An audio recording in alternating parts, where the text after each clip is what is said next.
Good morning, good afternoon, good evening. Ladies and gentlemen, this is Learn English with Bonaj. Aha ni kuri Iga Icyongereza na Bonaj. Today we are going to learn quantifiers. Uyu munsi tugiye kuba twakwiga amagambo dukoresha tuvuga ingano y'ibintu. Turiga many, twige much, twige few and a little. That is what you are going to learn. Ibyo nibyo tugiye kuba twiga. If you want to learn with us, you can contact us on 0780293112 or 0728000427.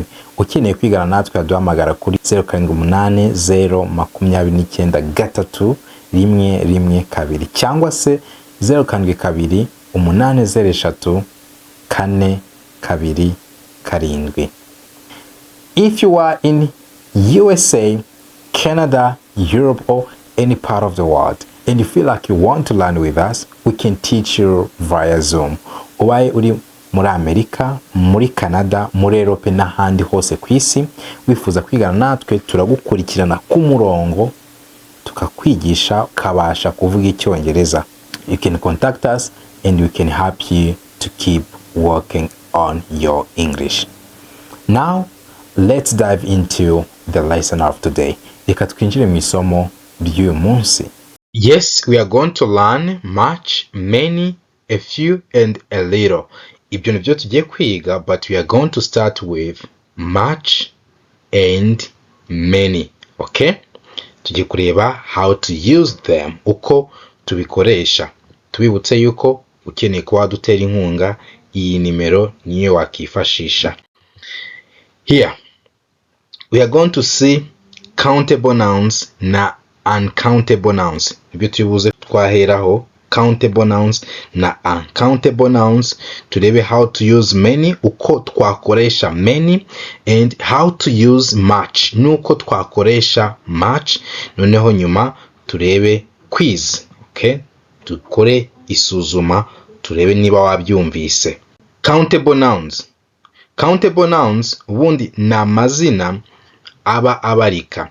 Countable nouns refer to things that can be counted. Abavuga amazina y'ibintu bishobora kuba byabarika. They have singular and plural forms. Tuba dufite amazina ari mu buke ndetse n'ari mu bwinshi. Example here we have one apple. One apple bivuze pome imwe. One apple. Four apples, pome nyinshi. Four apples. Iyo tugiye gushira mu bwinshi mu Cyongereza twongeraho s. That is why we are saying four apples. What countable nouns can you think of? Ni kibazo ndi kukubaza. Ese amazina y'ibintu bibarika ushobora kuba watekereza na ayahe? What countable nouns can you think of? Here nge nkwaye nk'urugero twavuga books. Books ni ibitabo, wabibara igitabo kimwe, ibitabo bibiri, ibitabo bitatu. That is countable noun. Next we have dogs, imbwa. Wavuga ngo imbwa imwe, imbwa ebyiri, imbwa eshatu. Dogs. Okay? Next is bananas, imineke. Imineke nayo wayibara. Next on the list is students. Students ni abanyeshuri. Abanyeshuri wababara. Umunyeshuri umwe, abanyeshuri babiri, abanyeshuri batatu.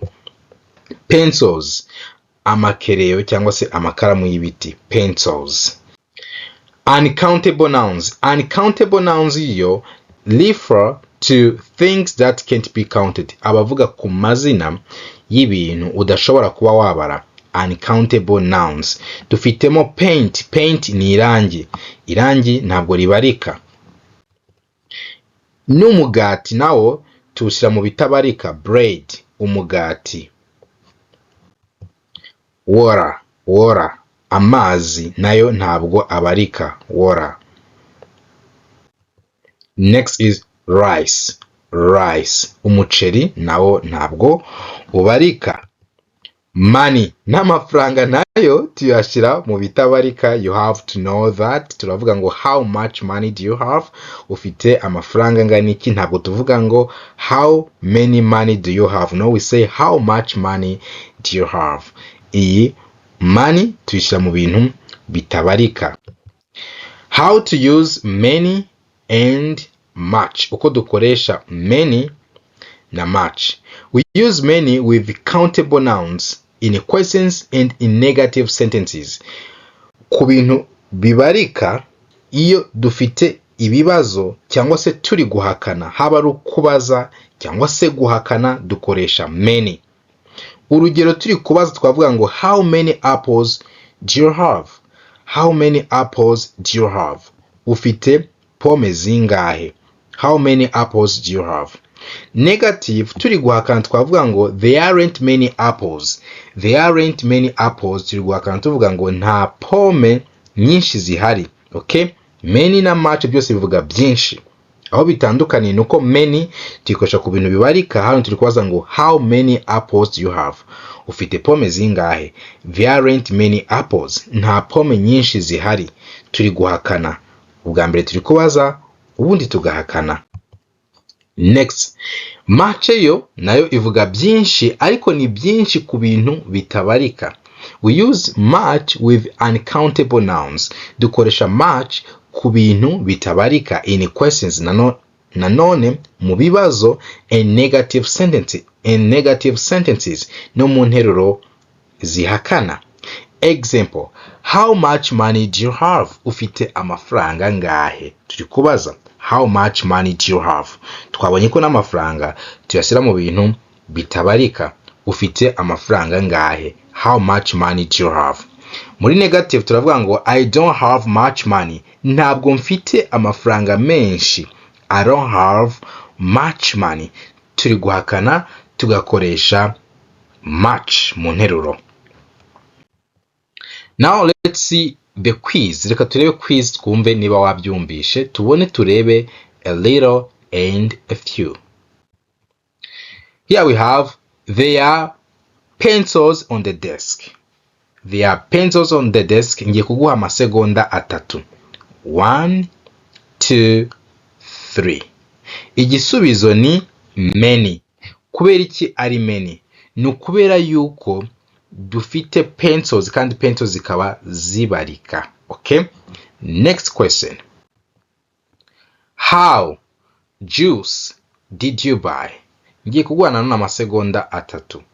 1, 2, 3. The answer is much. Turashiraho much kubera yuko umutobe ntabwo twawubara. How much juice did you buy? Waguze umutobe ungana iki?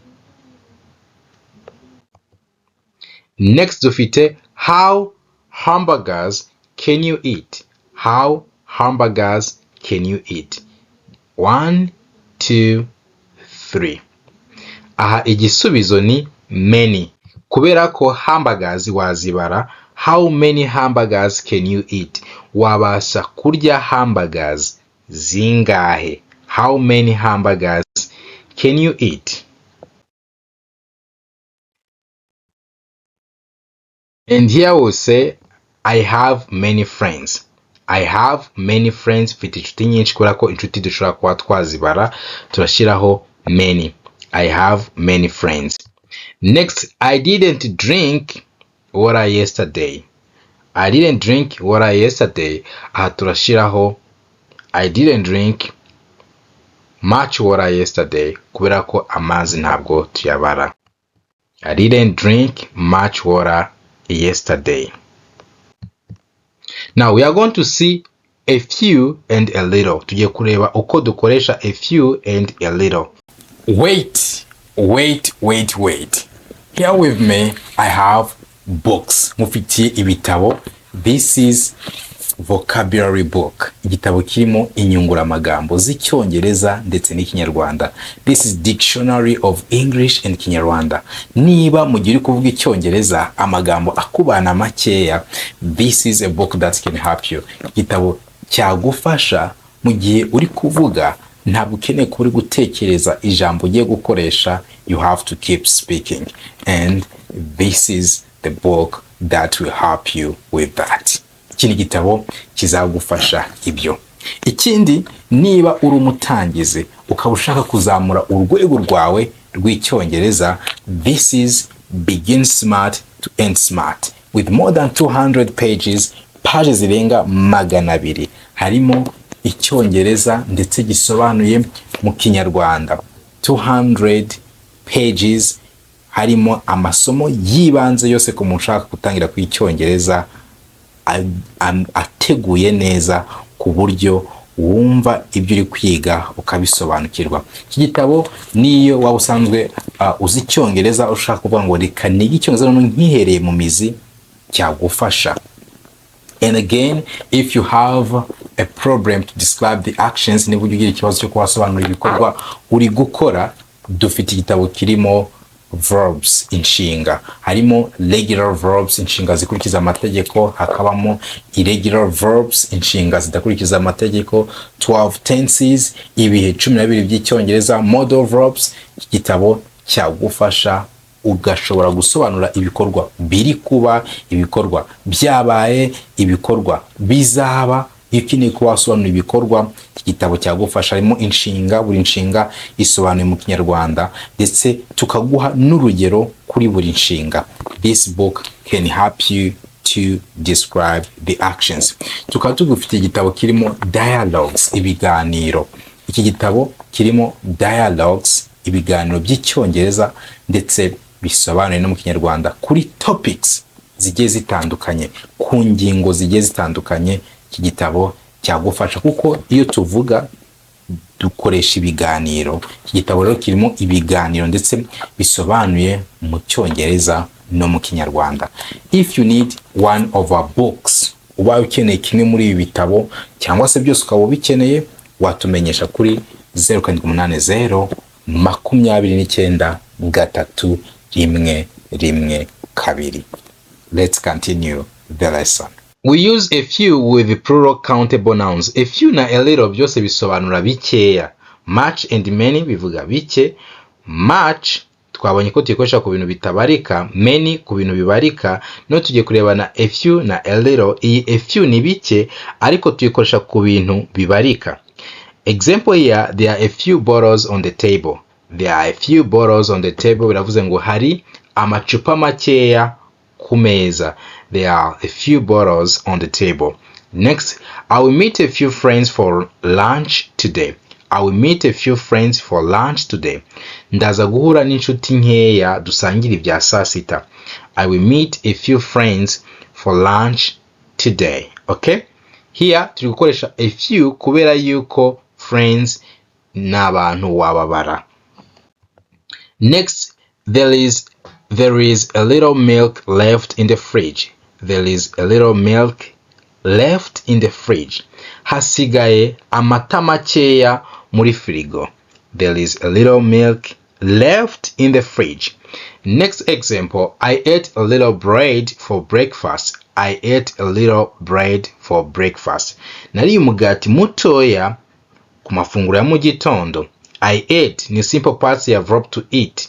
I ate nariye. I ate a little bread for breakfast. Nariye umugati mutoya kuri breakfast. Twabonye yuko dukoresha iyi a little ku bintu bitabarika, kandi nanone twavuze ko bread umugati tubara mu bintu bitabarika.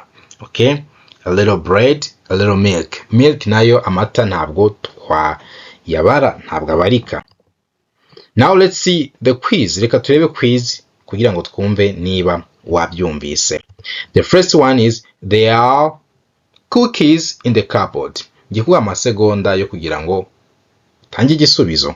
1, 2, 3. The answer is few. Okay? There are a few cookies in the cupboard. Tuvuga cupboard ntabwo tuvuga cupboard. Iyi p ntabwo tuyivuga. This p is silent.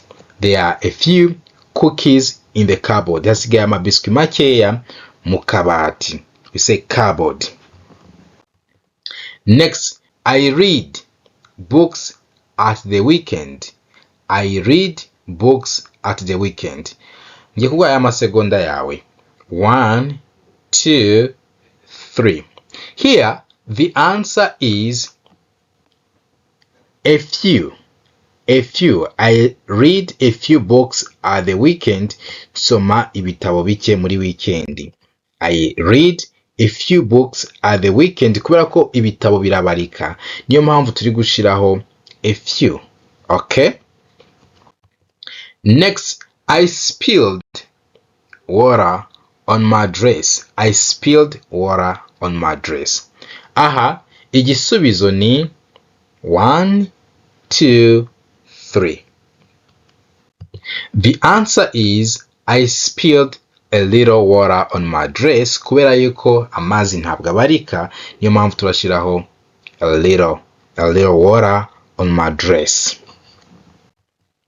Next, here we have I have pencils in my bag. Aha, igisubizo ni 1, 2, 3. Igisubizo ni a few kubera ko pencils zirabarika. I have a few pencils in my bag. Mfite pencils nkeya muri bag yanjye. I have a few pencils in my bag. Next, here we can say there is still time left to study for the exam. Haracyari igihe cyo kwigira ikizamini. Hano rero iyo turi buze gushyiraho wayimbwira. 1, 2, 3. The answer is a little. Turashyiraho a little kubera ko time tugishyira mu bintu bitabarika. There's still a little time left to study for the exam. So now what you are going to do, tugiye kureba interuro zihagije zirimo a few na a little kugira ngo uba ushobora kuba wamenyera gukoresha a few, a little na much ndetse na many. Tugiye kureba interuro 20 zirimo much, many, a few, a little tubone dusoze. Now let's see 5 sentences with many. Tugiye kureba interuro 5 zirimo many. Example here, many birds flew in the sky. Many birds flew in the sky. Inyoni nyinshi zagurutse mu kirere. Next, she had traveled to many countries. She had traveled to many countries. Yari yaratembereye mu bihugu byinshi. There were so many people at the concert. There were so many people at the concert. Hari abantu benshi mu giterane. There were so many people at the concert. Next example, many politicians rejected the idea. Many politicians rejected the idea. Abapolitisiye benshi banze icyo gitekerezo. We grew many trees. We grew many trees. Twejeje ibiti byinshi. We grew many trees.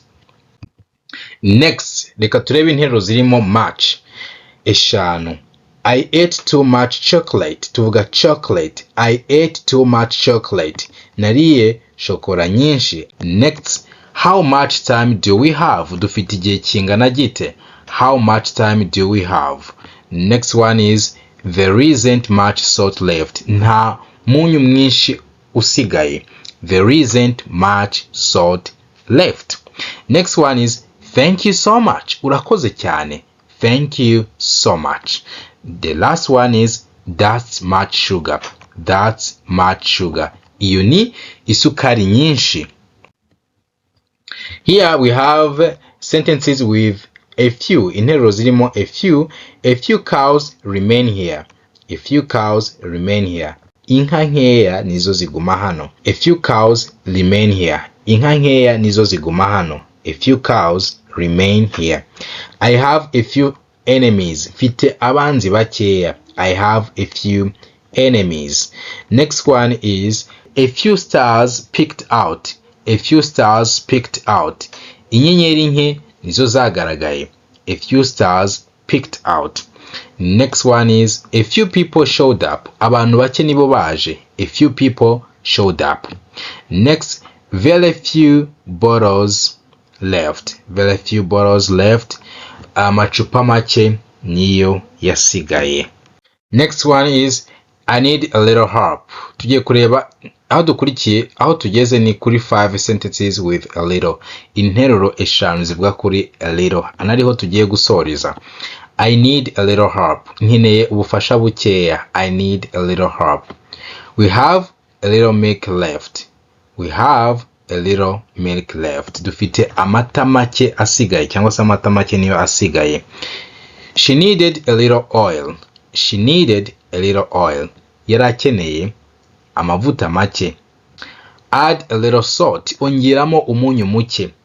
Add a little salt. The last one is rest a little now. Rest a little now bivuze ngo ruhuka gakeya. So this brings us to the end of our lesson today. Tugeze ku musozo w'isomo ryacu uyu munsi. You will keep getting more lessons on this channel. Uzakomeza kugenda ubona amasomo mashya kuri uyu muyoboro. Keep learning, keep growing, and see you next time.